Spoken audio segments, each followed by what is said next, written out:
فرقان آياته موزونة من ربنا الرحمن إسلامنا دستورنا قرآننا فرقان آياته موزونة. بسم الله الرحمن الرحيم. السلام عليكم ورحمة الله وبركاته. وركم دحديسي 11 askari oo ka tirsan ciidamada Bankaraaf ayaa dhimasho iyo dhaawac ku noqday shil gaari oo ka dhacay inta u dhaxaysa degmada Caabudwaaq iyo magaalada madaxda gobolka Mudug ee Gaalkacyo. Guutooyinka Ciizuddin Al-Qassam ayaa baahiyay macluumaad dhammaystiran oo ku saabsan ciidankii fuliyay weerarkii Khan Yunis ka dhacay. Ganacsade Soomaaliyeed ayaa habeenkii xalay lagu dilay wadanka Koonfur Afrika. xubno qurba joog ah ayaa xeebta Liido iyo nawaaxigeeda ee magaalada Muqdisho ka furay maqaayado ay adeegayaal ama kabalyeeri ka yihiin gabdho yaryar tan oo ah dhaqan ay ka soomin guriyeen dalalka reer galbeedka. Qaramada Midoobay ayaa maamulka reer Al Sacuud ku eedeeyay inay dadka si daran ugu tacdiibiyaan xabsiyada. Intaasi waxay ahaayeen qodobadii warka ugu door karona u diyaar garooba warka oo faahfaahsan. آياته موزونة من ربنا الرحمن. warkii oo dhan 11 askari oo ka tirsan ciidamada Bankaraaf ayaa dhimasho iyo dhaawac ku noqday shil gaari oo ka dhacay inta u dhaxaysa degmada Caabudwaaq iyo magaalada madaxda gobolka Mudug ee Gaalkacyo. warkaasi waxaa inoo haya Cabdiwahaab Sheekh Aadan. wararka naga soo gaaraya gobolka Mudug ayaa waxay sheegayaan in askar ka tirsan kuwa uu Mareykan ku tababartay Bankaraaf ay dhimasho iyo dhaawac ku noqdeen shil gaari oo ka dhacay inta u dhaxaysa Gaalkacyo iyo Caabudwaaq. shilkan oo saaka ka dhacay deegaanka Bandiiradley ee gobolka Mudug ayaa yimid kadib markii uu gaari cabdibila ah la rogmaday askar Bankaraaf ah, waxaana ku dhintay 2 askari iyadoona 9 kale ay ku dhaawacmeen. labada askari ee geeriyootay ayaa waxaa lagu kala magacaabi jiray Ciise Ganey iyo Ina Cali Dhegweyn sida ay inoo sheegeen ila wareedyo xog ogaal ah. ciidamadan ayaa xalay ka baxay degmada Caabudwaaq waxaana uu hadafkoodu ahaa inay gaaraan magaalada Gaalkacyo ee xarunta gobolka Mudug. xilligii ay shilka galayeen ayaa waxay ahaayeen kuwa si xad dhaaf ah ugu socday wadada sabab la xiriira iyagoo ka baqayay weeraro uga yimaada ciidamada xarakada mujaahidiinta Al-Shabaab ee wilaayada Mudug. ciidamadan Bankaraaf ayaa u diiwaan gashan Mareykanka waxaana gobolada ay joogaan looga yaqaanaa ashahaado la dirarka. ujeedada loo sameeyayna waxay tahay in Mareykanku uu ku ugaarto maadaama uusan awoodi karin inuu dagaal lugta ah la galo Soomaaliya. Mareykanka ayaa ku jabay duulaan uu Soomaaliya ku soo qaaday horaantii 90kii waxaana la xasuustaa oo ay taariikhdu diiwaan gelisay in meydadka ciidamadiisa lagu jiiday wadooyinka magaalada Muqdisho.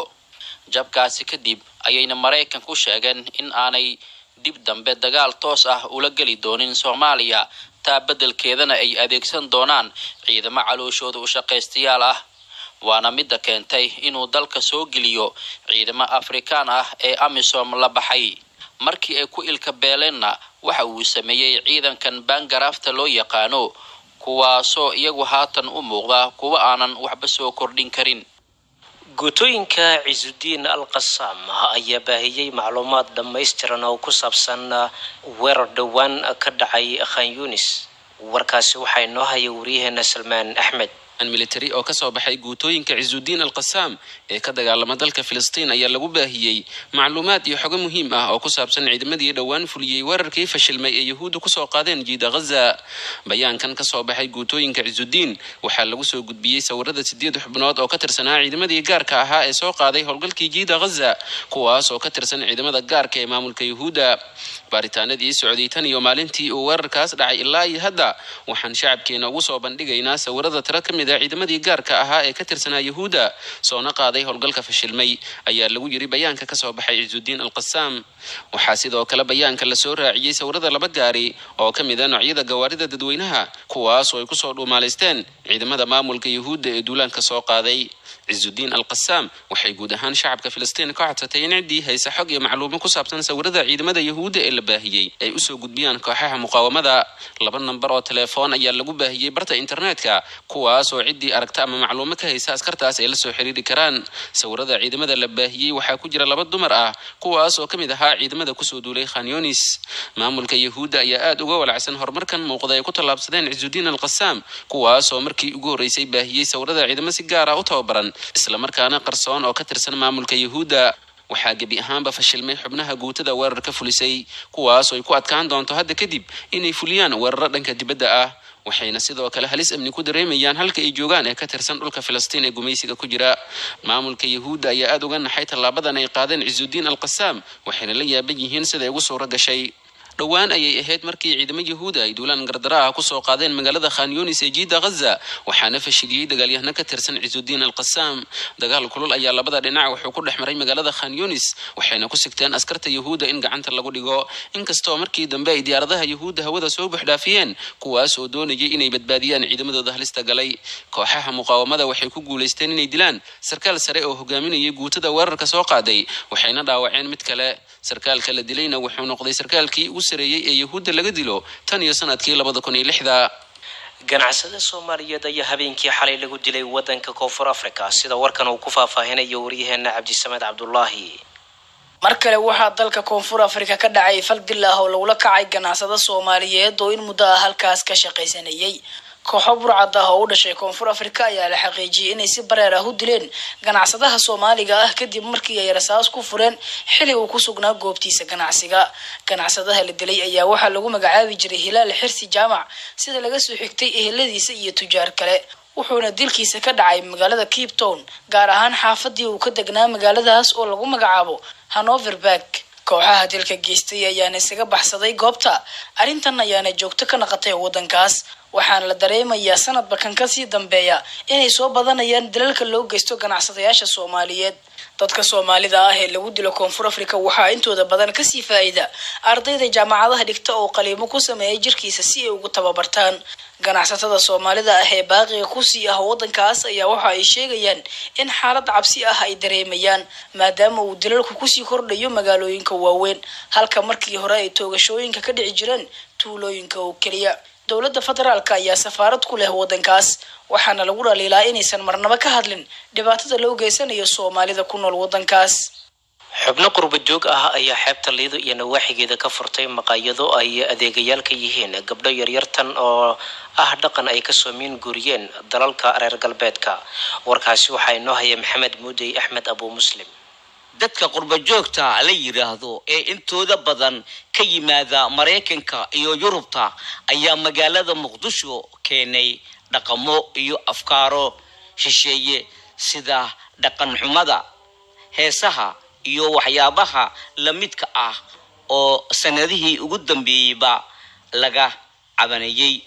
arrinta hadda cusub ayaa waxay tahay in ay maqaayadaha ku soo kordhiyeen haweenka ayaa waxay ka dhigaan kabalyeeri ama qofka dalabka ka qaada dadka kadibna u keena waxa uu u baahan yahay. maqaayado dhowr ah oo ay leeyihiin qolyahan qurba joogta kama shaqeeyaan wax aanan haween ahayn kuwaas oo dhex boodaya ragga.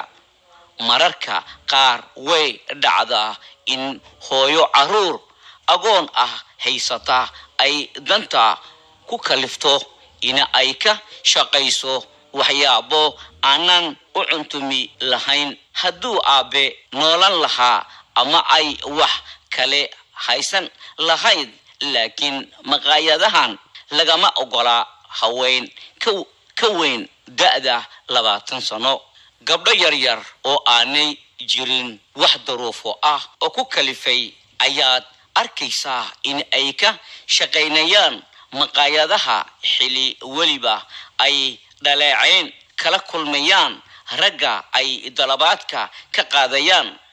والله قف بفكرة ومحل ويركع إنه قف محل حنا عمل إنه المقاعد كشقين كرين سؤاله وبدل ويدينا وحكم ذا si maqaad uga shaqo bilowday qof waxaan u arkaa qof wax fiican u arkaa dadka qaar waxay ku dhahayaan duruuf ma ku kaliftay waxyaabo sii weydiiyaan qaar ka mid ah gabdhaha ka shaqeeya maqaayadaha ay qurba joogta ka furteen Muqdisho ayaa sheegaya in ay hadalo aan wanaagsanayn mararka qaar kala kulmaan ragga maqaayada imaanaya dhibaatooyinka way iska farbadan yihiin qaar wax ku weydiinaa qaar lambar ku weydiinaa qaar waxay ku dhahayaan laakiin inta badan waa la iska xaliyaa adoo si wanaag ah u xalinaysid 90% gabdhaha waa dadka ugu fiican shaqada markii la dhanka service-ka soo dhaweynta kale gabdhaha ugu fiican ayaa inta badan ujeedada haweenka loo keenay maqaayada ma ahan in ay ragga ka xoog furan yihiin ee waa in ay soo jiitaan ragga imaanaya sidoo kalena waa in lagu xayeysiistaa maqaayada sida shirkadaha saabuunta iyo shaambada ay haween ugu xayeysiistaan ganacsigooda sidaasi waxa aaminsan qurba joogta oo afkaarahan kala yimid reer galbeedka halka warkaasi aad kala socotaan waa warbaahintii islaamiga ah ee Al-Furqaan qaramada midoobay ayaa maamulka reer Al Sacuud ku eedeysay in ay dadkaasi daran ugu tacdiibiyaan xabsiyada warbixin dheer oo ay qortay Amnesty International oo hoostagta qaramada midoobay ayaa waxa lagu sheegay in gudaha wadankaasi Sacuudiga ay ka jiraan dhibaatooyin badan oo dadka loogu geysto gaar ahaan xabsiyada qaar ayaa warbixinta lagu sheegay in ku yaalaan badda cas ma lahan saqaf kore saadarteed dadka waxa maalintii ay la kulmaan kuleelka qoraxda habeenkiina qabowga iyo hirka badda ay soo tufayso ayaa saameyn ku yeelanaya kaasoo bedelay oogada jirkooda warbixinta ay si wada jir u soo saareen Amnesty International iyo Human Rights Watch ayaa waxa lagu sheegay in Sacuudigu falal ka dhan ah xuquuqda bini'aadamka ay kula kacaan dadka warbixinta waxa ay tilmaantay in dad aqoon-yahano barayaal jaamacadeed ganacsato iyo culimada si aad loogu tacdiibiyo xabsiyada badda cas ee dhanka maraa ay ku leedahay xukuumadda wadankaasi waxa kale ay wareysteen haweeney muslimad ah oo Sacuudigu ay xireen taas oo tilmaantay in dhibaatooyin badan ay la kulantay balse tan ugu daran ay ahayd markii baarayaal Sacuudiyaan ah ay kufsi ugu geysteen xabsiga gudihiisa dhibaatooyinka warbixinada ay soo bandhigtay ma ahan kuwa la soo koobi karayo waa dhacdooyin aad u xanuun badan warkii aad kala socoteen warbaahinta islaamiga ah ee Al-Furqaan dhageystayaal wanaga inta